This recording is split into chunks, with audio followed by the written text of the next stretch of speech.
আজ শুরু করছি ভৈরবের সাধুসঙ্গ পর্ব ১। শ্মশানের সেই ডাকে। বাংলার এক প্রত্যন্ত গ্রাম, নাম তার চণ্ডীপুর। গ্রামটা অদ্ভুত। দিনের বেলা শান্ত, নিরীহ, কিন্তু সূর্য ডুবলেই যেন চারদিকের বাতাস বদলে যায়। গ্রামের উত্তরে একটা পুরনো শ্মশানঘাট, যার পাশে বিশাল এক বটগাছ। লোকেরা বলে ওই বটগাছের নিচেই নাকি মাঝে মধ্যে বসে ভৈরব সাধু। কেউ বলে তিনি তান্ত্রিক, কেউ বলে তিনি সাধক, আবার কেউ কেউ ফিসফিস করে বলে ও সাধু না, ও অন্য কিছু। এক গ্রামেরই এক যুবক নিতাই, বয়স ২৫, সাহসী ছেলে, কিন্তু একটু কৌতূহলী। একদিন সন্ধ্যায় চায়ের দোকানে বসে গল্প হচ্ছিল। হরু কাকা বললেন, কাল রাতে আবার শ্মশান দিক থেকে ডামরুর শব্দ শুনেছি। চা খেতে খেতে নিতাই বলল, ডামরু বাজাবে কে? হরু কাকা ফিসফিস করে বললেন, ভৈরব সাধু। দোকানের সবাই চুপ হয়ে গেল। নিতাই হেসে বলল, এই সব গল্প দিয়ে ভয় দেখাও কেন? তখন বুড়ো রামলোচন ধীরে ধীরে বললেন, যদি এত সাহস থাকে, আজ রাতেই শ্মশানে গিয়ে দেখে আয়। চ্যালেঞ্জটা নিতাইয়ের অহংকারে লাগল। সে বলল, যাব। ২ সেদিন রাত, চাঁদ নেই, চারদিকে অন্ধকার। নিতাই একটা লণ্ঠন নিয়ে বেরোল। গ্রামের শেষ মাথা পার হতেই হঠাৎ একটা ঠান্ডা বাতাস বইল। মনে হলো কেউ যেন ফিসফিস করছে, কিন্তু পিছনে তাকালে কেউ নেই। শ্মশানের কাছে পৌঁছতেই কুকুরগুলো হঠাৎ চিৎকার শুরু করল। লণ্ঠনের আলোয় দেখা গেল বটগাছটা যেন বিশাল কালো ছায়া হয়ে দাঁড়িয়ে আছে। নিতাই একটু থমকালো। ঠিক তখনই ডামরু বাজল, ডুম ডুম ডুম। নিতাইয়ের শরীর কেঁপে উঠল। সে ধীরে ধীরে বটগাছের দিকে এগোল, আর তখনই দেখল বটগাছের নিচে আগুন জ্বলছে। আগুনের সামনে বসে আছে এক লম্বা জটাধারী সাধু, গায়ে ছাই মাখা, গলায় রুদ্রাক্ষ, তার চোখ দুটো লাল আগুনের মতো। সাধুটি ধীরে ধীরে মাথা তুলল, তারপর বলল, এসেছিস নিতাই? নিতাই স্তব্ধ। সে তো নিজের নাম বলেনি। গলা শুকিয়ে গেল। আপনি কে?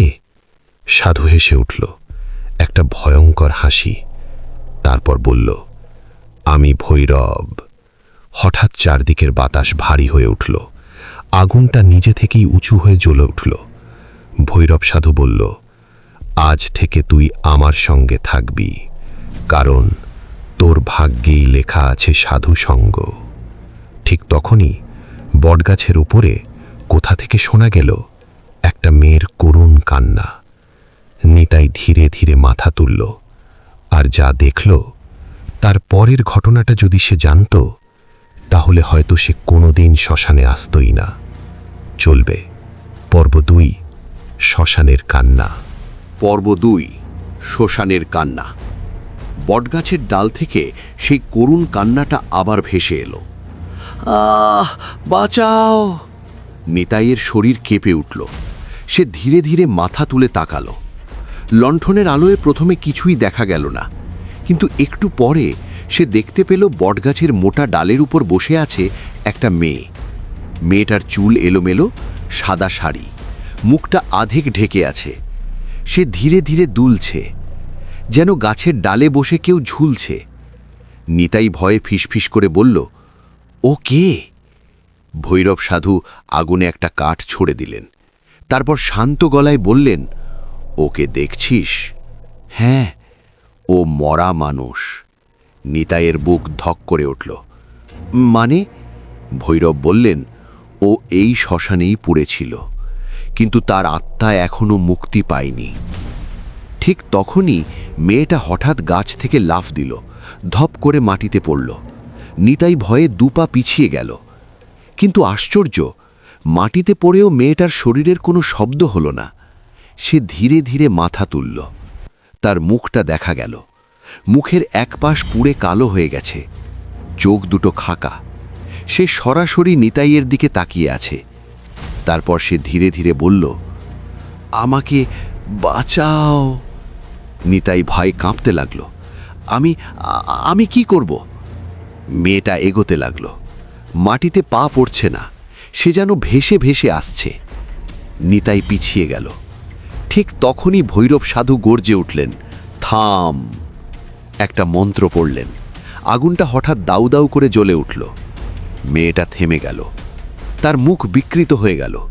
সে ভয়ঙ্কর গলায় বলল, তুমি আমাকে যেতে দেবে না ভৈরব। ভৈরব শান্ত গলায় বললেন, এটা আমার সাধনার ক্ষেত্র, এখানে তুই কাউকে স্পর্শ করতে পারবি না। মেয়েটা হঠাৎ কর্কশ হাসি হাসল। তুমি ভাবছো তুমি আমাকে আটকাতে পারবে? বাতাস হঠাৎ ঠান্ডা হয়ে গেল। চারদিক থেকে শোঁ শোঁ শব্দ আসতে লাগল। নিতাই দেখল শ্মশানের অন্ধকার থেকে আরও ছায়া বেরিয়ে আসছে। একটা, দুটো, তিনটে, ধীরে ধীরে 10টা। সবগুলো মানুষের ছায়া। কেউ মাথা ঝাড়া, কারো হাত নেই, কারো মুখ নেই। নিতাই চিৎকার করে উঠল, ওরা কারা? ভৈরব ধীরে ধীরে উঠে দাঁড়ালেন। তার চোখ জ্বলছে। তিনি বললেন, এরা শ্মশানের অশান্ত আত্মা। তারপর তিনি নিতাইয়ের দিকে তাকিয়ে বললেন, আজ তোর প্রথম পরীক্ষা। নিতাই কাঁপা গলায় বলল, কি পরীক্ষা?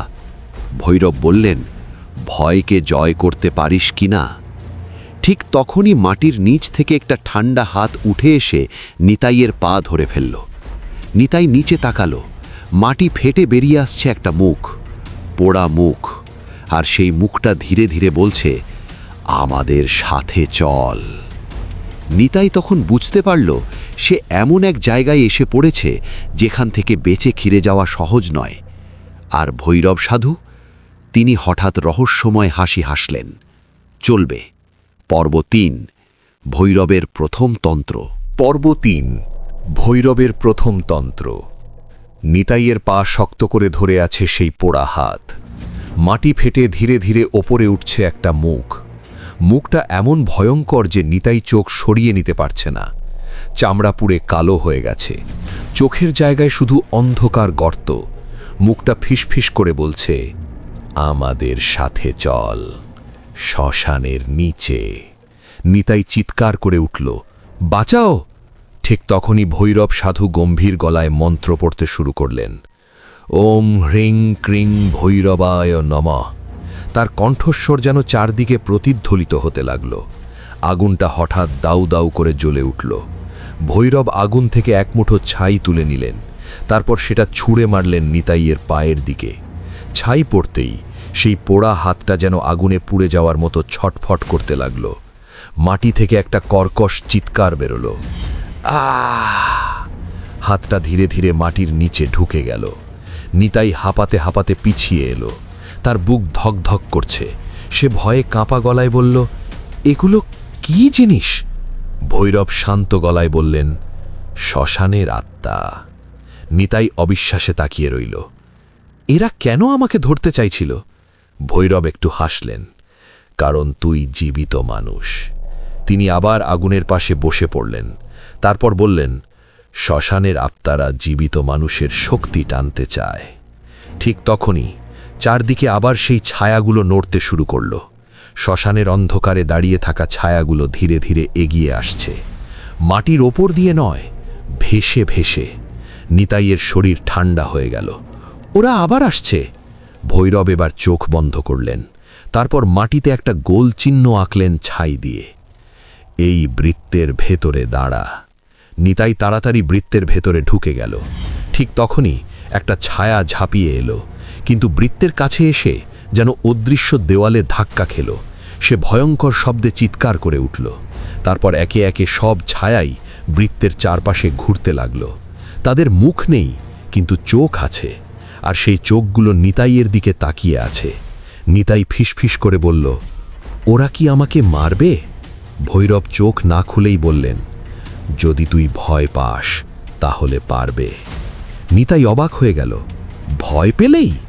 ভৈরব ধীরে ধীরে বললেন, ভয় হলো ওদের শক্তি। ঠিক তখনই হঠাৎ সেই সাদা শাড়ির মেয়েটা আবার সামনে এসে দাঁড়ালো। সে এবার আগের থেকে আরও ভয়ঙ্কর, তার গলা বাঁকা হয়ে গেছে।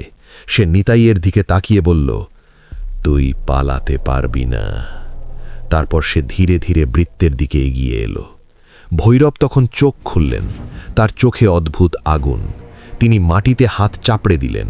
হঠাৎ আগুন থেকে একটা বিশাল ছায়া উঠে দাঁড়ালো, একটা কালো কুকুরের মতো ছায়া, চোখ দুটো লাল, দাঁত বের করা। ভৈরব গম্ভীর গলায় বললেন, ভৈরবের দ্বার রক্ষক। ছায়াটা গর্জন করে উঠল। শ্মশানের আত্মাগুলো হঠাৎ পিছিয়ে গেল, কিন্তু সেই সাদা শাড়ির মেয়েটা দাঁড়িয়েই রইল। সে ধীরে ধীরে হাসল, তারপর বলল, ভৈরব, তুমি ভুলে গেছ তোমার পুরনো পাপের জন্য। এই কথা শুনে প্রথমবারের মতো ভৈরব সাধুর মুখে উদ্বেগ দেখা গেল। আর নিতাই তখন বুঝতে পারল, ভৈরব শুধু সাধু নন, তার অতীতে লুকিয়ে আছে একটা ভয়ঙ্কর রহস্য। ভৈরবের সাধু সঙ্গ। পর্ব ৪। ভৈরবের ভয়ঙ্কর তন্ত্র সাধনা। শ্মশানের বাতাস যেন হঠাৎ আরও ভারী হয়ে উঠল। সাদা শাড়ির সেই মেয়েটা ধীরে ধীরে এগিয়ে এলো আগুনের সামনে। তার চোখ দুটো এখন সম্পূর্ণ কালো। সে ফিসফিস করে বলল, ভৈরব, তুমি আমাকে ভুলে গেছ? ভৈরব সাধুর মুখ শক্ত হয়ে গেল। কয়েক মুহূর্ত তিনি চুপ করে থাকলেন, তারপর ধীরে বললেন, আমি তোকে মুক্তি দিতে চেয়েছিলাম। মেয়েটা হঠাৎ ভয়ঙ্কর হাসি হাসল। মুক্তি? না, তুমি আমাকে বলিদান করেছিলে। এই কথা শুনে নিতাইয়ের বুক কেঁপে উঠল। বলিদান? ভৈরব চোখ নামিয়ে বললেন, ও আমার সাধনার অংশ ছিল। মেয়েটা গর্জে উঠল, তুমি আমার প্রাণ নিয়েছিলে শক্তির জন্য। হঠাৎ চারদিকে সৌঁসমেজাজ শুরু হলো। শ্মশানের অন্ধকারে দাঁড়িয়ে থাকা সব ছায়া যেন একসাথে চিৎকার করে উঠল। নিতাই ভয়ে কাঁপতে লাগল। এখন কি হবে? ভৈরব ধীরে ধীরে উঠে দাঁড়ালেন। তার মুখে এবার ভয় নেই, শুধু কঠোর সংকল্প। তিনি বললেন, আজ শেষ হবে সব। তারপর তিনি আগুনের সামনে বসে মাটিতে একটা বড় তান্ত্রিক যন্ত্র আঁকতে শুরু করলেন, ছাই, লাল গুঁড়ো আর হলুদ মাটি দিয়ে। নিতাই দেখল যন্ত্রটা দেখতে ভয়ঙ্কর। তার মাঝখানে একটা খুলি রাখা হলো। খুলিটার চোখের গর্ত যেন অন্ধকারে তাকিয়ে আছে। ভৈরব বললেন, বৃত্তের বাইরে যাস না। নিতাই মাথে নাড়ল। ভৈরব তারপর নিজের আঙুলে একটা ছোট ছুরি চালালেন। রক্তের ফোঁটা পড়ল যন্ত্রের উপর। মুহূর্তের মধ্যে যন্ত্রটা লাল আলোতে জ্বলতে শুরু করল। শ্মশানের বাতাস যেন কাঁপতে লাগল। ভৈরব গম্ভীর গলায় মন্ত্র পড়তে শুরু করলেন, ওং কাল ভৈরবায় নমঃ, ওং রুদ্র ভৈরবায় নমঃ। মন্ত্রের সাথে সাথে আগুনটা আরও উঁচু হয়ে জ্বলতে লাগল। ঠিক তখনই সাদা শাড়ির মেয়েটা চিৎকার করে উঠল, না, এই তন্ত্র তুমি করতে পারো না। সে হঠাৎ ঝড়ের মতো ভৈরবের দিকে ছুটে এলো, কিন্তু যন্ত্রের কাছে আসতেই একটা অদৃশ্য শক্তি তাকে থামিয়ে দিল। সে যেন অদৃশ্য দেয়ালে ধাক্কা খেল। তার মুখ বিকৃত হয়ে গেল। তুমি ভাবছো এটা আমাকে থামাবে? তার শরীর হঠাৎ ধোঁয়ার মতো হয়ে গেল। তারপর সে আকাশে উঠে গেল। নিতাই ভয়ে তাকিয়ে রইল। মেয়েটা বটগাছের ডালে উঠে দাঁড়ালো। তারপর সে একটা ভয়ঙ্কর চিৎকার করল। সেই চিৎকার শুনে শ্মশানের চারপাশের মাটি কাঁপতে শুরু করল। একটা, দুটা, তিনটে, মাটি ফেটে বেরিয়ে আসতে লাগলো আরও মৃতদেহের হাত। নিতাই আতঙ্কে চিৎকার করল, ওরা উঠছে। মাটির নিচ থেকে একের পর এক পোড়া মুখ বেরিয়ে আসছে। তারা সবাই নিতাইয়ের দিকে তাকিয়ে আছে। ভৈরব তখনও চোখ বন্ধ করে মন্ত্র পড়ছেন। হঠাৎ তিনি চোখ খুললেন। তার চোখে যেন আগুন জ্বলছে। তিনি গর্জে উঠলেন, যে শক্তি দিয়ে তোদের ডাকা হয়েছে, সেই শক্তি দিয়েই তোদের ফিরিয়ে দেব। তিনি যন্ত্রের মাঝখানের খুলিটা তুলে আগুনে ছুড়ে দিলেন। মুহূর্তের মধ্যে আগুনটা বিশাল কালো শিখায় পরিণত হলো। আর সেই আগুনের ভেতর থেকে ধীরে ধীরে বেরিয়ে এলো একটা বিশাল ছায়া। মানুষ নয়, পশুও নয়। তার মাথায় শিং, চোখ দুটো জ্বলছে। নিতাই কাঁপা গলায় বলল, ওটা কি? ভৈরব ধীরে বললেন, ভৈরবের প্রহরী। ছায়াটা গর্জন করতেই শ্মশানের সব আত্মা একসাথে চিৎকার করে উঠল। কিন্তু ঠিক তখনই বটগাছের ওপর থেকে সেই মেয়েটা হঠাৎ নিচে লাফ দিল। সে এবার আগের থেকেও ভয়ঙ্কর, তার চোখে আগুন। সে বলল, ভৈরব, আজ তোর সাধনা শেষ হবে। তারপর সে ধীরে ধীরে নিতাইয়ের দিকে তাকালো আর ফিসফিস করে বলল, কারণ আজ তোর নতুন বলি এসে গেছে। নিতাই বুঝতে পারল এই শ্মশানে তাকে শুধু দর্শক হিসেবে আনা হয়নি, সে নিজেই হয়ে গেছে ভৈরবের তন্ত্রের পরবর্তী শিকার। চলবে পর্ব 5, রক্তের চুক্তি। পর্ব 5, রক্তের চুক্তি। নিতাইয়ের শরীর ঠান্ডা হয়ে গেল। সাদা শাড়ির প্রেতিনী ধীরে ধীরে তার দিকে এগিয়ে আসছে। তার চোখে অদ্ভুত লাল আগুন। সে ফিসফিস করে বলল, তুই জানিস না কেন তোকে এখানে আনা হয়েছে? নিতাই কাঁপতে কাঁপতে বলল, আমি তো নিজেই এসেছি। প্রেতিনী হেসে উঠল, একটা ঠান্ডা ভয়ঙ্কর হাসি। না, তুই নিজে আসিসনি, তোকে ডাকা হয়েছে। নিতাই অবাক হয়ে ভৈরবের দিকে তাকালো। ভৈরব তখন আগুনের সামনে দাঁড়িয়ে, তার চোখ বন্ধ, মন্ত্র পড়ছেন। নিতাই চিৎকার করে বলল, বাবা, আমাকে বলি দেবেন? ভৈরব ধীরে ধীরে চোখ খুললেন, তার চোখে ক্লান্তি। তিনি বললেন, আমি তোকে বাঁচাতে চাই। প্রেতিনী গর্জে উঠল, মিথ্যে। হঠাৎ সে হাত তুলে আকাশের দিকে তাকালো। মুহূর্তের মধ্যে শ্মশানের চারপাশে ঝড় শুরু হলো। বটগাছের ডালগুলো ভয়ঙ্করভাবে দুলতে লাগলো। মাটির নিচ থেকে উঠে আসা মৃতদেহগুলো এবার পুরোপুরি বেরিয়ে এলো। পোড়া মুখ, ভাঙা হাড়, তারা সবাই একসাথে নিতাইয়ের দিকে এগোতে লাগলো। নিতাই আতঙ্কে পিছিয়ে গেল, ওরা আমাকে মেরে ফেলবে। ভৈরব হঠাৎ মাটিতে একটা বড় রক্তের চিহ্ন আঁকলেন। তারপর বললেন, এই তন্ত্র ছাড়া উপায় নেই। নিতাই ভয়ে বলল, কোন তন্ত্র? ভৈরব ধীরে বললেন, রক্ত চুক্তি। তিনি নিজের হাতের তালুতে আবার ছুরি চালালেন। রক্ত ঝরতে লাগল। তারপর তিনি সেই রক্ত আগুনে ফেললেন। আগুনটা হঠাৎ কালো হয়ে গেল। বাতাসে একটা তীব্র গন্ধ ছড়িয়ে পড়ল। ভৈরব গম্ভীর গলায় বললেন, যদি আমার সাধনা সত্যি হয়, যদি আমার গুরু আমাকে শক্তি দিয়ে থাকেন, তাহলে আজ এই শ্মশানের অশান্ত আত্মারা ফিরে যাক। তিনি মন্ত্র পড়তে শুরু করলেন, ওম কাল ভৈরব রক্ষা করো। মন্ত্রের শব্দ যেন আকাশে প্রতিধ্বনিত হল। ঠিক তখনই আগুনের ভেতর থেকে আবার সেই বিশাল ছায়াটা বেরিয়ে এলো। এইবার সে আগের চেয়েও বড়। তার গর্জনে পুরো শ্মশান কেঁপে উঠল।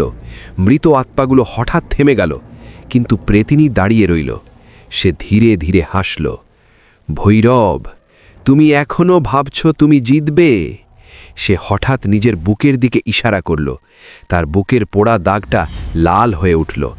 তারপর সে বলল, আমার মৃত্যুর সময় তুমি যে মন্ত্র পড়েছিলে, সেটাই আমাকে বেঁধে রেখেছে। ভৈরবের মুখ হঠাৎ ফ্যাকাশে হয়ে গেল। নিতাই অবাক হয়ে বলল, মানে?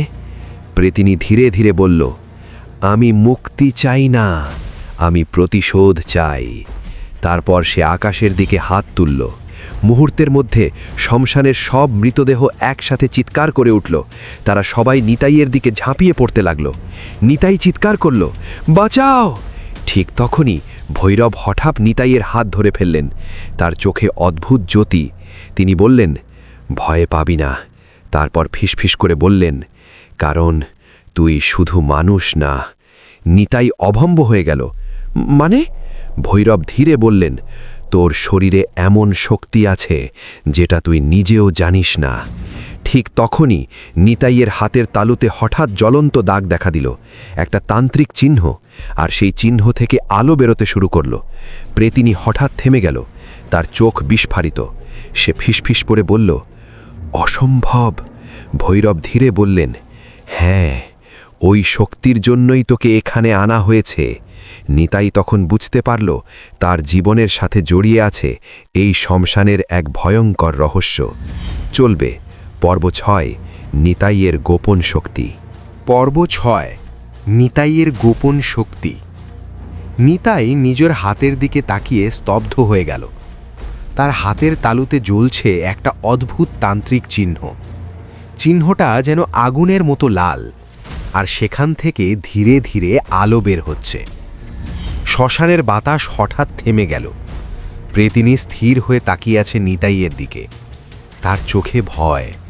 সে ফিসফিস করে বলল, না, এটা হতে পারে না। ভৈরব ধীরে ধীরে মাথা নাড়লেন। হ্যাঁ, যেটা আমি এতদিন ধরে খুঁজছিলাম। নিতাই অবাক হয়ে বলল, আমি কিছুই বুঝতে পারছি না। ভৈরব তার দিকে তাকালেন, তার চোখে অদ্ভুত গম্ভীরতা। তুই সাধারণ মানুষ না নিতাই। নিতাই হতবম্ব। মানে? ভৈরব বললেন, তোর জন্মের সময় থেকেই তোর শরীরে আছে ভৈরব তন্ত্রের শক্তি। ঠিক তখনই প্রেতিনী ভয়ঙ্কর গলায় চিৎকার করে উঠল, মিথ্যে! সে হঠাৎ ঝড়ের মতো নিতাইয়ের দিকে ছুটে এলো। নিতাই ভয়ে পিছিয়ে গেল, কিন্তু ঠিক তখনই তার হাতের সেই চিহ্নটা হঠাৎ উজ্জ্বল হয়ে উঠল। একটা তীব্র আলো বেরিয়ে এলো। প্রেতিনী সেই আলোতে ধাক্কা খেয়ে পিছনে ছিটকে পড়ল। সে মাটিতে পড়ে কাতরাতে লাগল। আহ! নিতাই অবাক হয়ে গেল। আমি এটা করলাম? ভৈরব শান্ত গলায় বললেন, তোর ভেতরের শক্তি নিজে থেকেই জেগে উঠছে। তিনি ধীরে ধীরে আগুনের পাশে বসে পড়লেন। তারপর বললেন, অনেক বছর আগে। তার কণ্ঠস্বর গভীর হয়ে গেল। আমি এক ভয়ঙ্কর তন্ত্র সাধনা করেছিলাম। নিতাই মন দিয়ে শুনছে। ভৈরব বললেন, সেই তন্ত্রে দরকার ছিল এমন একজন মানুষ যার শরীরে জন্মগত শক্তি আছে। তিনি নিতাইয়ের দিকে তাকালেন। তোর জন্মের দিন থেকেই আমি জানতাম তুই সেই মানুষ। নিতাই বিস্ময়ে বলল, আপনি আমাকে ছোট থেকে চিনতেন? ভৈরব মাথা নাড়লেন। হ্যাঁ। ঠিক তখনই শ্মশানের মাটি আবার কাঁপতে শুরু করল। প্রেতিনী ধীরে ধীরে উঠে দাঁড়াল। তার মুখ আরও ভয়ঙ্কর হয়ে গেছে। সে গর্জে উঠল, ভৈরব, তুমি ভাবছ এই ছেলেকে দিয়ে আমাকে হারাবে? তার শরীর হঠাৎ কালো ধোঁয়ায় ঢেকে গেল। ধোঁয়াটা আকাশে উঠে বিশাল আকার নিতে লাগল। নিতাই আতঙ্কে তাকিয়ে রইল। ধোঁয়ার ভেতর থেকে বেরিয়ে এলো একটা বিশাল মুখ, চোখ দুটো আগুনের মতো। সে গর্জে উঠল, আজ এই শ্মশান রক্তে ভেসে যাবে। শ্মশানের চারপাশে দাঁড়িয়ে থাকা মৃত আত্মাগুলো আবার নড়তে শুরু করল। তারা সবাই একসাথে এগিয়ে আসছে। নিতাই ভয়ে বলল, এখন কি হবে? ভৈরব ধীরে ধীরে উঠে দাঁড়ালেন। তার মুখে এবার অদ্ভুত কঠোরতা। তিনি বললেন, এবার শুরু হবে মহাতন্ত্র। তিনি নিতাইয়ের হাত ধরে বললেন, যদি তুই আমাকে বিশ্বাস করিস তাহলে চোখ বন্ধ কর। নিতাই দ্বিধায় পড়ে গেল, কিন্তু চারদিকে এত ভয়ঙ্কর দৃশ্য যে তার আর উপায় নেই। সে চোখ বন্ধ করল। ঠিক তখনই ভৈরব তার কপালে ছাই দিয়ে একটা চিহ্ন আঁকলেন। মুহূর্তের মধ্যে নিতাইয়ের শরীর কেঁপে উঠল। তার মনে হতে লাগল কেউ যেন তার ভেতরে কথা বলছে। একটা গভীর শক্তিশালী কণ্ঠ, জাগো। নিতাইয়ের শরীর থেকে হঠাৎ আলো বেরিয়ে এলো। প্রেতিনী ভয়ে পিছিয়ে গেল। সে ফিসফিস করে বলল, না, এটা তো সেই শক্তি। ভৈরব ধীরে বললেন, হ্যাঁ, এই শক্তিই তোর শেষ। শ্মশানের বাতাস হঠাৎ ভয়ঙ্করভাবে ঘুরতে লাগল। নিতাই চোখ খুলল। তার চোখ এখন আগুনের মতো জ্বলছে, আর তার কণ্ঠে শোনা গেল এক অদ্ভুত গম্ভীর শব্দ, এই শ্মশান এখন আমার।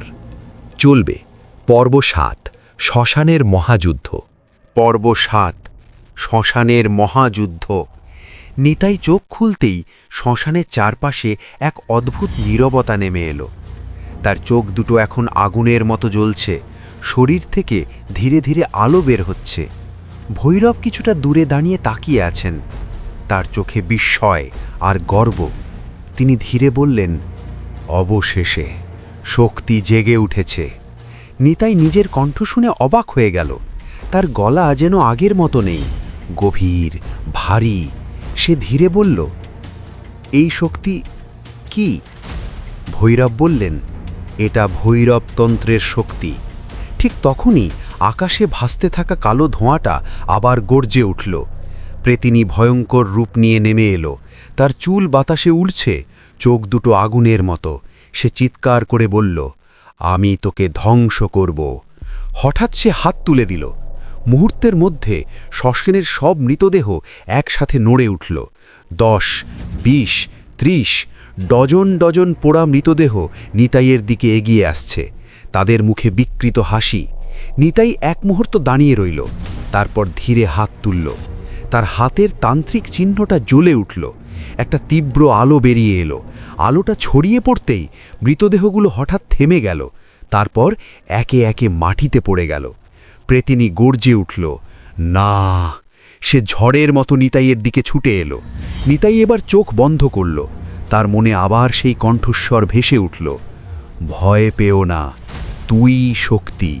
নিতাই চোখ খুলল, তার চোখে এখন সম্পূর্ণ আগুন। সে ধীরে হাত বাড়িয়ে দিল।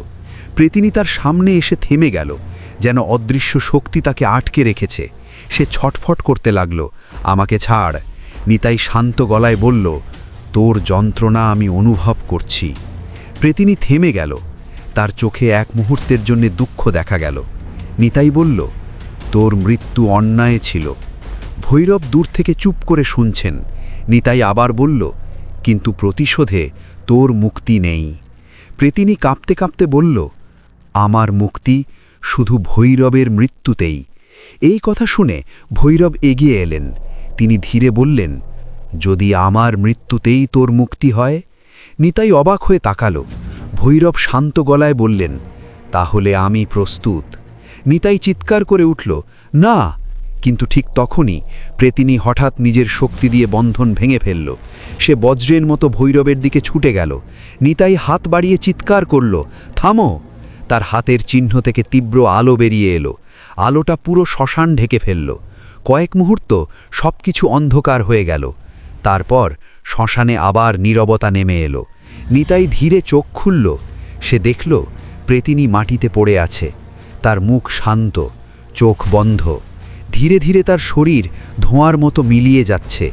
মিলিয়ে যাওয়ার আগে সে ফিসফিস করে বলল, অবশেষে আমি মুক্ত।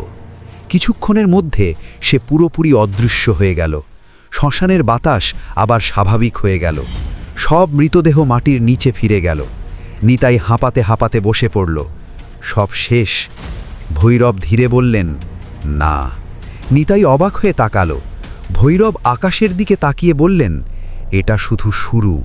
ঠিক তখনই শ্মশানের দূরে অন্ধকারে দুটো লাল চোখ জ্বলে উঠল। একটা গভীর গর্জন শোনা গেল। ভৈরবের মুখ গম্ভীর হয়ে গেল। তিনি ফিসফিস করে বললেন, যাকে আমি এতদিন আটকে ছিলাম সে জেগে উঠেছে। নিতাই কাঁপা গলায় বলল, কে? ভৈরব ধীরে বললেন, শ্মশানের আসল অধিপতি। অন্ধকার থেকে তখন ধীরে ধীরে বেরিয়ে আসছে একটা বিশাল ছায়া, আর তার গর্জনে পুরো শ্মশান কেঁপে উঠল। চলবে পর্ব ৮, শ্মশানের আসল অধিপতি। পর্ব ৮, শ্মশানের আসল অধিপতি। শ্মশানের অন্ধকার যেন হঠাৎ আরও গভীর হয়ে উঠল। দূরে জ্বলছে দুটো লাল চোখ। ধীরে ধীরে অন্ধকারের ভেতর থেকে বেরিয়ে এলো একটা বিশাল ছায়া। নিতাইয়ের বুক ধক করে উঠল। ওটা মানুষ নয়, পশুও নয়। ওটা যেন অর্ধেক মানুষ, অর্ধেক দানব। তার শরীর কালো ধোঁয়ার মতো, মাথায় বিশাল শিং, চোখ দুটো জ্বলছে আগুনের মতো। নিতাই কাঁপা গলায় বলল, ওটা কি? ভৈরবের মুখ গম্ভীর হয়ে গেল। তিনি ধীরে বললেন, এটাই এই শ্মশানের আসল অধিপতি। দানবটা ধীরে ধীরে এগিয়ে আসছে। তার প্রতিটি পদক্ষেপে মাটি কাঁপছে। সে গর্জে উঠল, ভৈরব! তার কণ্ঠ যেন বজ্রের মতো। নিতাইয়ের কান বেজে উঠল। দানবটা আবার বলল, অনেক বছর ধরে তুমি আমাকে বন্দি করে রেখেছিলে। ভৈরব শান্ত গলায় বললেন, কারণ তুমি এই শ্মশানের আত্মাদের দাস বানিয়ে রেখেছিলে। দানবটা হেসে উঠল, একটা গভীর ভয়ঙ্কর হাসি। ওরা আমার শক্তি। হঠাৎ সে হাত তুলল। মুহূর্তের মধ্যে শ্মশানের চারপাশে কালো ধোঁয়া ছড়িয়ে পড়ল। সেই ধোঁয়া থেকে বেরিয়ে এলো অসংখ্য ছায়া, আগের চেয়েও ভয়ঙ্কর। নিতাই অবাক হয়ে বলল, ওরা আবার এসেছে? ভৈরব বললেন, এগুলো আর সাধারণ আত্মা না। তার কণ্ঠ ভারী হয়ে গেল, এগুলো দানবের দাস। নিতাইয়ের শরীর কাঁপতে লাগল। দানবটা এবার নিতাইয়ের দিকে তাকালো। তার চোখে অদ্ভুত আগ্রহ। সে ধীরে বলল, আহা, অবশেষে সেই ছেলেটা এসেছে। নিতাই অবাক, আপনি আমাকে চেনেন? দানবটা আবার হাসল, তোর জন্মের আগেই আমি তোকে চিনতাম। ভৈরব হঠাৎ গর্জে উঠলেন, চুপ! তিনি নিতাইয়ের সামনে দাঁড়ালেন। ওর দিকে তাকাস না। দানবটা ধীরে মাথা নাড়ল। তুমি এখনো তাকে সত্যি কথা বলনি। নিতাই অবাক হয়ে বলল, কোন সত্যি? দানবটা ধীরে ধীরে বলল, এই ছেলেটা শুধু শক্তিধারী না। তার চোখ জ্বলে উঠল। এই ছেলেটা আমার রক্তের উত্তরাধিকারী। নিতাইয়ের শরীর ঠান্ডা হয়ে গেল। কি বলছেন? ভৈরবের মুখ ফ্যাকাশে হয়ে গেল। দানবটা গর্জে উঠল, হ্যাঁ, এই ছেলেটার ভেতরে আমারই শক্তি আছে। শ্মশানের বাতাস হঠাৎ ভয়ঙ্করভাবে ঘুরতে লাগল, আর নিতাই অনুভব করল তার ভেতরে কিছু একটা জেগে উঠছে, একটা অন্ধকার শক্তি। তার চোখের সামনে সব কিছু ঝাপসা হয়ে যাচ্ছে। সে কাঁপা গলায় বলল, তাহলে আমি কি? দানবটা ধীরে বলল, তুই আমার উত্তরাধিকারী। ভৈরব চিৎকার করে উঠলেন, না। তিনি নিতাইয়ের কাঁধ ধরে বললেন, ওর দিকে তাকাস না। দানবটা ধীরে মাথা নাড়ল, কিন্তু ঠিক তখনই নিতাইয়ের হাতের তান্ত্রিক চিহ্নটা হঠাৎ কালো হয়ে গেল। আগুনের বদলে এবার বেরোচ্ছে কালো ধোঁয়া। নিতাই ব্যথায় চিৎকার করে উঠল, আহ! দানবটা আনন্দে হেসে উঠল, দেখছ ভৈরব, ওর ভেতরের অন্ধকার জেগে উঠছে। ভৈরব হতাশ চোখে তাকিয়ে রইলেন। তিনি ফিসফিস করে বললেন, আমি এতদিন ধরে যেটা আটকানোর চেষ্টা করছিলাম। নিতাই কষ্টে বলল, কি? ভৈরব ধীরে বললেন, তোর ভেতরের দানবকে। ঠিক তখনই নিতাইয়ের চোখ ধীরে ধীরে লাল হয়ে উঠল। তার মুখে অদ্ভুত হাসি ফুটে উঠল। দানবটা ধীরে বলল, এসো, তোর আসল শক্তি গ্রহণ করো। শ্মশানের বাতাস হঠাৎ ঝড়ের মতো ঘুরতে লাগল, আর নিতাই অনুভব করল তার ভেতরে কিছু একটা জেগে উঠছে, একটা অন্ধকার শক্তি। চলবে পর্ব 9, নিতাইয়ের অন্ধকার জাগরণ। পর্ব 9, নিতাইয়ের অন্ধকার জাগরণ। নিতাইয়ের শরীর কাঁপছে। তার হাতের তান্ত্রিক চিহ্ন থেকে কালো ধোঁয়া বের হচ্ছে। চোখ দুটো ধীরে ধীরে লাল হয়ে উঠছে। শ্মশানের বাতাস হঠাৎ ভয়ঙ্করভাবে ঘুরতে লাগল। দানবটা আনন্দে হেসে উঠল, হ্যাঁ, এটাই সেই শক্তি। ভৈরব আতঙ্কে তাকিয়ে আছেন। তিনি ধীরে বললেন, না নিতাই, নিজেকে সামলাস। কিন্তু নিতাই যেন কিছুই শুনতে পাচ্ছে না। তার মাথার ভেতরে একটা কণ্ঠস্বর গর্জন করছে, শক্তি গ্রহণ কর, সব ধ্বংস কর। নিতাই কষ্টে মাথা ধরে বসে পড়ল, না, আমি এটা চাই না। দানবটা ধীরে ধীরে এগিয়ে এলো। তার চোখে ভয়ঙ্কর আনন্দ। সে বলল, এই শক্তি তোর জন্মগত অধিকার। তারপর সে হাত বাড়িয়ে দিল, এসো, তুই আমার উত্তরাধিকারী। ঠিক তখনই ভৈরব হঠাৎ মাটিতে হাঁটু গেড়ে বসে পড়লেন। তিনি দুহাত জোড় করে আকাশের দিকে তাকালেন। তার কণ্ঠ কাঁপছে, গুরুদেব, আজ আপনার সাহায্য দরকার। নিতাই কষ্টে তাকালো। ভৈরব চোখ বন্ধ করে মন্ত্র পড়তে শুরু করলেন, ওং কাল ভৈরব রক্ষা করো। মন্ত্রের শব্দ ধীরে ধীরে শ্মশানে প্রতিধ্বনিত হতে লাগল। আকাশে কালো মেঘ জমে গেল। হঠাৎ একটা বজ্রপাত হলো। বজ্রের আলোয় কয়েক মুহূর্ত পুরো শ্মশান আলোকিত হয়ে উঠল। আর সেই আলোতে দেখা গেল ভৈরবের পেছনে দাঁড়িয়ে আছে একটা বিশাল ছায়া, একজন সাধুর ছায়া। নিতাই অবাক হয়ে তাকালো, ওটা কে? ভৈরব ধীরে বললেন, আমার গুরু। দানবটা হঠাৎ গর্জে উঠল, অসম্ভব! সেই ছায়াটা ধীরে ধীরে সামনে এগিয়ে এলো। তার শরীর থেকে তীব্র আলো বের হচ্ছে। দানবটা এক পা পিছিয়ে গেল। সে চিৎকার করে বলল, তুমি তো অনেক আগেই মারা গেছ। ছায়াটা গম্ভীর গলায় বলল, শক্তি কখনো মরে না। তারপর সে নিতাইয়ের দিকে তাকালো। তার চোখে শান্তি। সে বলল, নিতাই, তোর ভেতরে দুই শক্তি আছে। নিতাই কাঁপা গলায় বলল, কোন শক্তি? ছায়াটা বলল, একটা আলো আর একটা অন্ধকার। দানবটা গর্জে উঠল, অন্ধকারই তার সত্যি শক্তি। গুরু শান্ত গলায় বললেন, সিদ্ধান্ত তারই। তিনি নিতাইয়ের দিকে তাকিয়ে বললেন, তুই ঠিক কর, তুই কি ধ্বংস হবে নাকি রক্ষা করবে? নিতাই চোখ বন্ধ করল। তার শরীরের ভেতর যেন যুদ্ধ শুরু হয়েছে। একদিকে অন্ধকার শক্তি তাকে টানছে, অন্যদিকে শান্ত আলো তাকে ডাকছে। দানবটা চিৎকার করল, শক্তি নে! ভৈরব গর্জে উঠলেন, না নিতাই! কয়েক মুহূর্ত নীরবতা। তারপর নিতাই ধীরে চোখ খুলল। তার চোখে আর লাল আগুন নেই, বরং শান্ত আলো। সে ধীরে বলল, আমি মানুষ। দানবটা চিৎকার করে উঠল, না! নিতাই হাত তুলে দিল। তার হাতের চিহ্ন থেকে তীব্র আলো বেরিয়ে এলো। আলোটা বজ্রের মতো দানবের দিকে ছুটে গেল। দানবটা গর্জে উঠল, আলো তাকে গ্রাস করে ফেলল। পুরো শ্মশান আলোয় ভরে গেল। কয়েক মুহূর্ত পরে সব কিছু আবার শান্ত হয়ে গেল। দানবটা নেই, কালো ধোঁয়াও নেই, শুধু ঠান্ডা বাতাস। নিতাই হাঁপাতে হাঁপাতে মাটিতে বসে পড়ল। ভৈরব তার কাছে এসে দাঁড়ালেন। তার চোখে গর্ব। তিনি বললেন, তুই জিতেছিস। নিতাই ক্লান্ত গলায় বলল, সব শেষ? ভৈরব আকাশের দিকে তাকালেন, তারপর ধীরে বললেন, আজকের মতো। শ্মশানের ওপর দিয়ে ঠান্ডা বাতাস বয়ে গেল, আর দূরে কোথাও থেকে ভেসে এলো একটা রহস্যময় শব্দ, যেন অন্ধকার এখনও পুরোপুরি শেষ হয়নি। পর্ব 10, শ্মশানের অভিশপ্ত রাত। প্রেতিনী মুক্তি পাওয়ার পরে শ্মশানটা কয়েকদিন অস্বাভাবিক শান্ত হয়েছিল। গ্রামের মানুষ আবার আগের মতো চলাফেরা শুরু করেছিল। কিন্তু নিতাই জানত এই শান্তি স্থায়ী নয়, কারণ যেদিন সে দানবকে হারিয়েছিল সেদিন শেষ মুহূর্তে সে একটা জিনিস দেখেছিল। অন্ধকারের ভেতরে আরও অনেকগুলো চোখ। এক সপ্তাহ পরে, রাত গভীর। নিতাই এখন মাঝে মাঝে ভৈরবের কাছে যায়। ভৈরব তাকে তন্ত্রের কিছু নিয়ম শেখাচ্ছেন।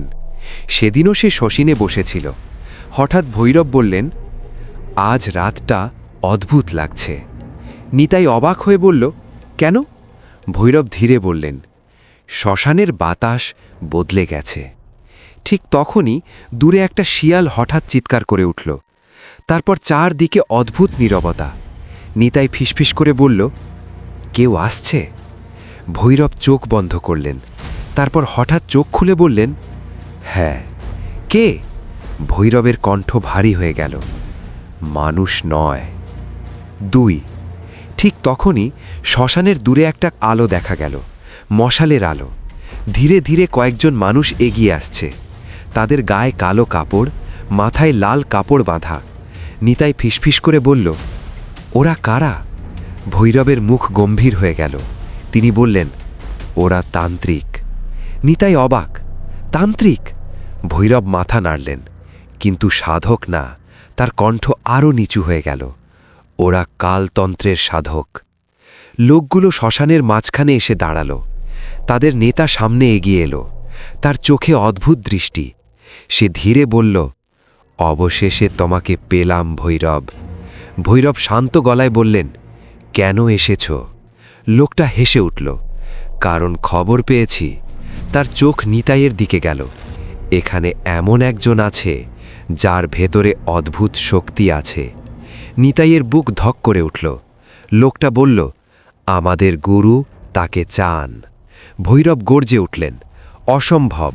লোকটা ঠান্ডা হাসি হাসল, তারপর হাত তুলল। মুহূর্তের মধ্যেই তার পেছনে দাঁড়ানো তান্ত্রিকরা মাটিতে অদ্ভুত চিহ্ন আঁকতে শুরু করল। শ্মশানের বাতাস আবার ভারী হয়ে গেল। নিতাই ভয়ে বলল, ওরা কি করছে? ভৈরব ধীরে বললেন, ওরা কালতন্ত্রের মহাযজ্ঞ শুরু করছে। ঠিক তখনই মাটির নিচ থেকে আবার শব্দ এলো, কিন্তু এবার সেটা আত্মার শব্দ না। মাটির নিচে যেন কিছু একটা নড়ছে। তান্ত্রিকদের নেতা হেসে উঠল, আজ রাতে এই শ্মশান থেকে উঠবে আমাদের গুরুর দূত।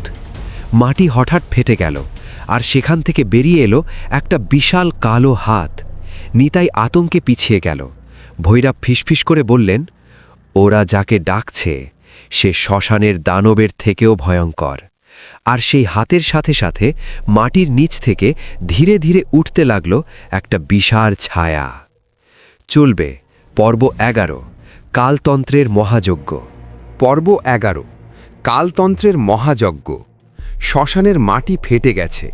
সেখান থেকে ধীরে ধীরে বেরিয়ে আসছে একটা বিশাল কালো হাত। মাটির সাথে সাথে চারদিকে কাঁপন ছড়িয়ে পড়ল। নিতাই আতঙ্কে কয়েক পা পিছিয়ে গেল। ওটা কি? ভৈরবের চোখ গম্ভীর। তিনি ফিসফিস করে বললেন, ওরা সত্যিই তাকে ডেকে ফেলেছে। তান্ত্রিকদের নেতা তখন হাসছে, তার চোখে অদ্ভুত উন্মাদনা। সে বলল, আজ রাতেই আমাদের গুরুর শক্তি ফিরে আসবে। 1। মাটি আরও ফেটে গেল। কালো হাতের সাথে সাথে ধীরে ধীরে উঠতে লাগল একটা বিশাল ছায়া। প্রথমে মাথা, তারপর কাঁধ, তার শরীর যেন পাথরের মতো শক্ত, চোখ দুটো আগুনের মতো লাল। সে গর্জে উঠল, তার গর্জনে পুরো শ্মশান কেঁপে উঠল। নিতাই কাঁপা গলায় বলল, এটা দানবের থেকেও বড়। ভৈরব ধীরে বললেন, এটা দানব না। তাহলে? ভৈরবের কণ্ঠ ভারী হয়ে গেল, এটা কালতন্ত্রের প্রহরী। 2 তান্ত্রিকদের নেতা হাত তুলল। সে উচ্চস্বরে মন্ত্র পড়তে লাগল, ওম কালায় নামা। তার সাথে সাথে বাকি তান্ত্রিকরাও মন্ত্র পড়তে লাগল। শ্মশানের বাতাস হঠাৎ অন্ধকার হয়ে গেল। প্রহরী ধীরে ধীরে সামনে এগিয়ে এলো। তার প্রতিটি পদক্ষেপে মাটি ফেটে যাচ্ছে। সে সরাসরি নিতাইয়ের দিকে তাকালো। তার চোখে আগুন। নিতাইয়ের বুক ধক করে উঠল। সে ফিসফিস করে বলল, ও আমাকে দেখছে। ভৈরব গর্জে উঠলেন, নিতাই, সাবধানে থাক। প্রহরী হঠাৎ হাত তুলে আঘাত করল। মাটিতে বিশাল ফাটল তৈরি হল। নিতাই দ্রুত লাফিয়ে সরে গেল। তান্ত্রিকদের নেতা হেসে উঠল, দেখছো ভৈরব, তোমার শ্মশান এখন আমাদের। 3 ভৈরব ধীরে ধীরে সামনে এগিয়ে এলেন। তার চোখে আগুন। তিনি বললেন, এই শ্মশান রক্ষার শপথ আমি নিয়েছি। তান্ত্রিক নেতা ঠান্ডা হাসল, তোমার শপথ আজ শেষ। ভৈরব তখন মাটিতে বসে পড়লেন। তিনি দ্রুত ছাই বিয়ে একটা বড় তান্ত্রিক যন্ত্র আঁকতে লাগলেন। নিতাই অবাক হয়ে বলল, আপনি কি করছেন? ভৈরব বললেন, শেষ তন্ত্র। তারপর তিনি নিতাইয়ের দিকে তাকালেন, তুই প্রস্তুত? নিতাই কিছুক্ষণ চুপ করে রইল, তারপর মাথা নাড়ল, হ্যাঁ। 4 প্রহরী এবার আবার গর্জে উঠল। সে ঝড়ের মতো নিতাইয়ের দিকে ছুটে এলো। নিতাই চোখ বন্ধ করল। তার হাতের তান্ত্রিক চিহ্নটা আবার জ্বলে উঠল। আলো ছড়িয়ে পড়ল। প্রহরী থেমে গেল, কিন্তু এইবার সে পিছিয়ে যায়নি, বরং আরও রাগে গর্জে উঠল। তান্ত্রিক নেতা চিৎকার করল, ওকে শেষ কর। প্রহরী বিশাল হাত তুলে আঘাত করল। নিতাই হাত তুলে দাঁড়ালো। 2 শক্তির সংঘর্ষ হল। আলো আর অন্ধকার একসাথে বিস্ফোরিত হল। পুরো শ্মশান আলোতে ভরে গেল। কয়েক মুহূর্ত পরে ধুলো পরিষ্কার হল। নিতাই এখনও দাঁড়িয়ে আছে, কিন্তু সে হাঁপাচ্ছে। প্রহরীও থেমে আছে। তান্ত্রিক নেতা অবাক হয়ে তাকিয়ে আছে। সে ফিসফিস করে বলল, অসম্ভব। ভৈরব ধীরে দাঁড়ালেন। তার মুখে অদ্ভুত হাসি। তিনি বললেন, তোমরা ভুল জায়গায় এসেছ। ঠিক তখনই শ্মশানের চারপাশের বাতাস হঠাৎ ঘুরতে লাগল। বটগাছের ডালগুলো কাঁপতে লাগল। দূরে কোথাও থেকে ভেসে এলো একটা অদ্ভুত গর্জন। নিতাই অবাক হয়ে বলল, ওটা কি? ভৈরব ধীরে বললেন, এই শ্মশানের আসল শক্তি।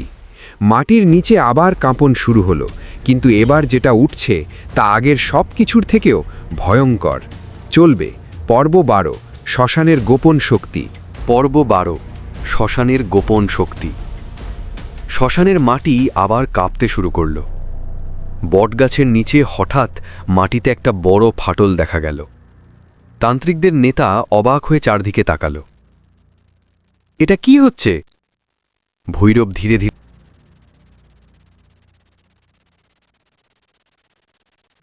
প্রতিটি পদক্ষেপে মাটি কাঁপছে। সে থেমে ভৈরবের দিকে তাকালো। তার ঠোঁটে অদ্ভুত হাসি। অনেক দিন পরে দেখা ভৈরব। ভৈরব চোখ ছোট করে তাকালেন। তুমি? লোকটা হেসে উঠল, হ্যাঁ, আমি কালনাথ। নিতাই অবাক হয়ে বলল, আপনি তাকে চেনেন? ভৈরব ধীরে বললেন, ও এক সময় আমার সঙ্গী ছিল। নিতাই হতভম্ব, সঙ্গী? কালনাথ আবার হেসে উঠল, শুধু সঙ্গী না, সে বলল, আমরা একসাথে তন্ত্র সাধনা করতাম। ভৈরব গম্ভীর গলায় বললেন, কিন্তু তুমি অন্ধকার পথ বেছে নিয়েছিলে। কালনাথ মাথা নাড়ল, অন্ধকার নয়, সত্যিকারের শক্তি। 1 কালনাথ ধীরে ধীরে নিতাইয়ের দিকে তাকালো। তার চোখে আগ্রহ। এই ছেলেটাই সেই শক্তিধারী? ভৈরব সামনে এসে দাঁড়ালেন। ওর দিকে তাকাস না। কালনাথ হাসল, ভয় পাচ্ছ? আমি কাউকে ভয় পাই না। কালনাথ বলল, তাহলে ওকে আমাকে দাও। নিতাই অবাক হয়ে বলল, আমাকে কেন চান? কালনাথ ধীরে বলল, কারণ তোর ভেতরে এমন শক্তি আছে যা পৃথিবী বদলে দিতে পারে। 2 হঠাৎ সে ত্রিশূল মাটিতে গেঁথে দিল। মুহূর্তের মধ্যে শ্মশানের চারপাশে কালো ধোঁয়া ছড়িয়ে পড়ল। আকাশ অন্ধকার হয়ে গেল। নিতাই আতঙ্কে বলল, ও আবার তন্ত্র করছে। ভৈরব গর্জে উঠলেন, কালনাথ, এটা থামাও। কালনাথ হেসে বলল, এটা তো শুধু শুরু। তার কণ্ঠ হঠাৎ গভীর হয়ে গেল। সে মন্ত্র পড়তে লাগল, ওম কাল কাল মহাকাল। মাটির নিচ থেকে আবার শব্দ আসতে লাগল, কিন্তু এবার সেটা আগের মতো নয়। এবারে মাটির নিচে যেন অনেকগুলো কিছু নড়ছে। নিতাই ভয় বলল, এবার কি উঠবে? ভৈরবের কণ্ঠ ভারী হয়ে গেল। ও যে শক্তিকে ডাকছে, তিনি থেমে গেলেন। নিতাই বলল, কি শক্তি?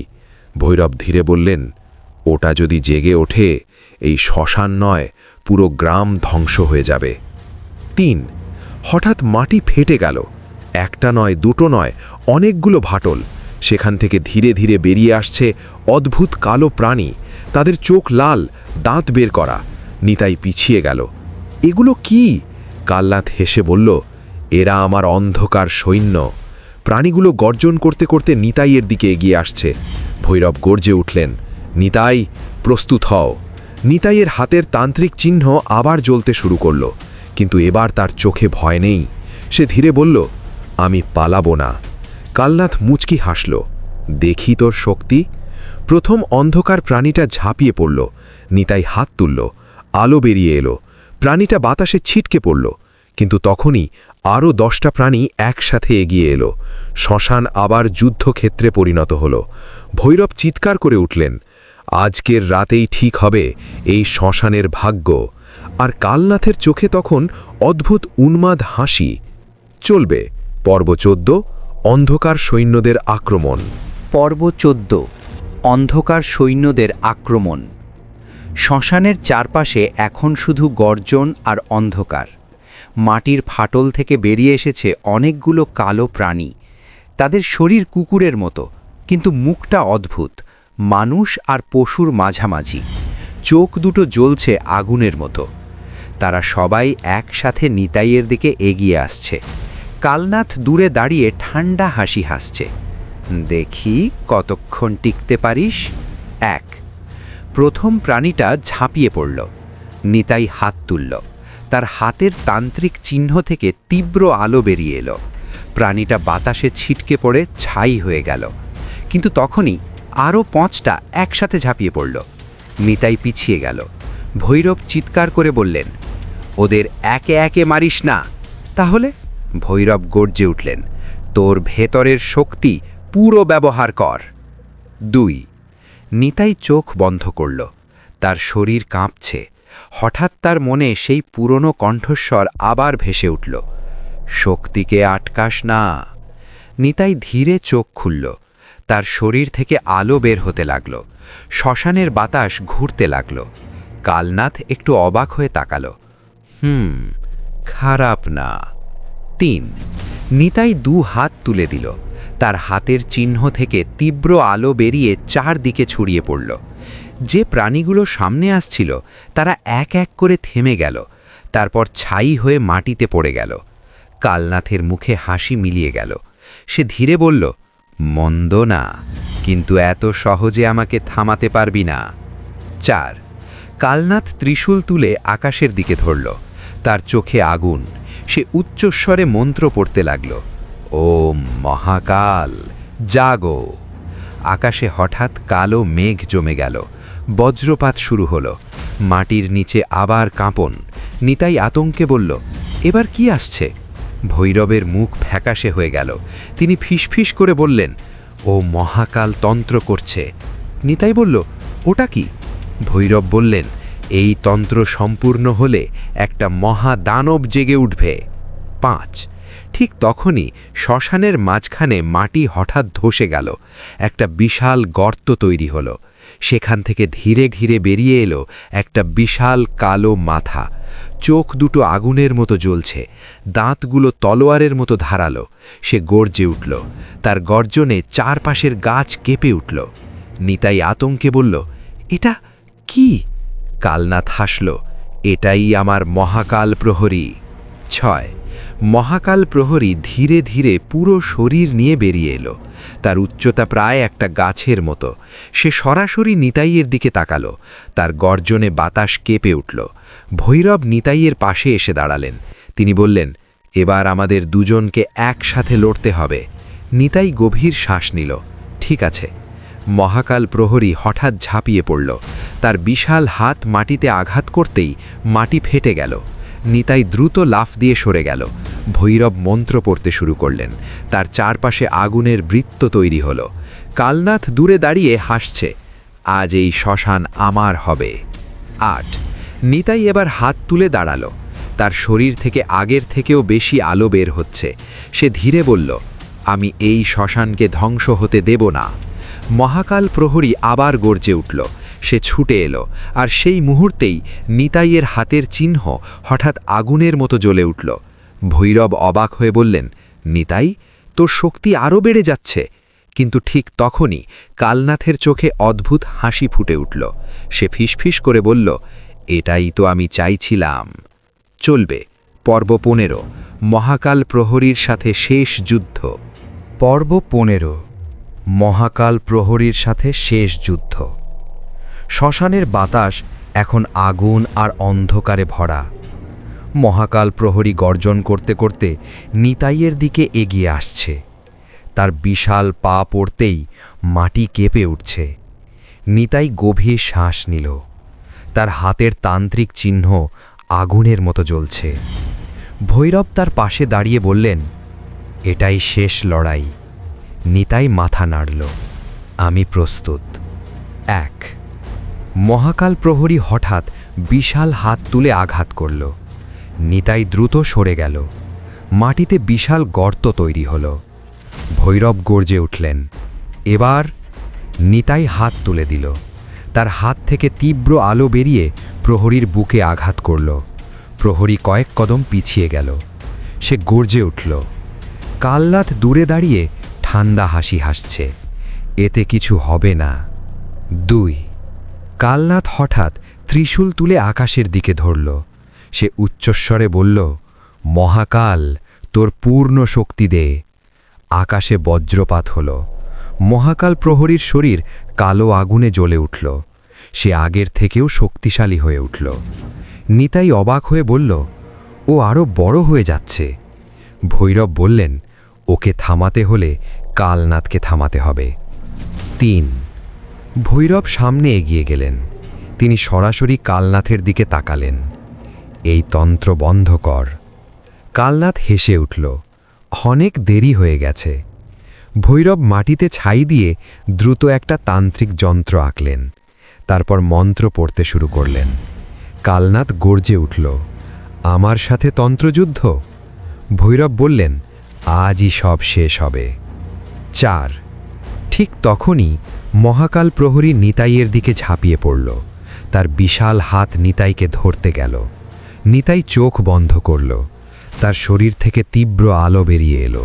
সে চিৎকার করে বলল, থামো। আলোটা বজ্রের মতো প্রহরীর বুকে আঘাত করল। প্রহরী কয়েক কদম পিছিয়ে গেল, কিন্তু সে এখনও দাঁড়িয়ে আছে। 5। ভৈরব আর কালনাথের তন্ত্রযুদ্ধ শুরু হয়ে গেছে। ভৈরবের চারপাশে আগুন, কালনাথের চারপাশে কালো ধোঁয়া। 2 শক্তি আকাশে সংঘর্ষ করছে। শ্মশানের গাছগুলো কাঁপতে লাগল। কালনাথ গর্জে উঠল, তুমি আমাকে থামাতে পারবে না। ভৈরব চিৎকার করলেন, দেখা যাবে। 6। নিতাই এবার শেষ শক্তি জড়ো করল।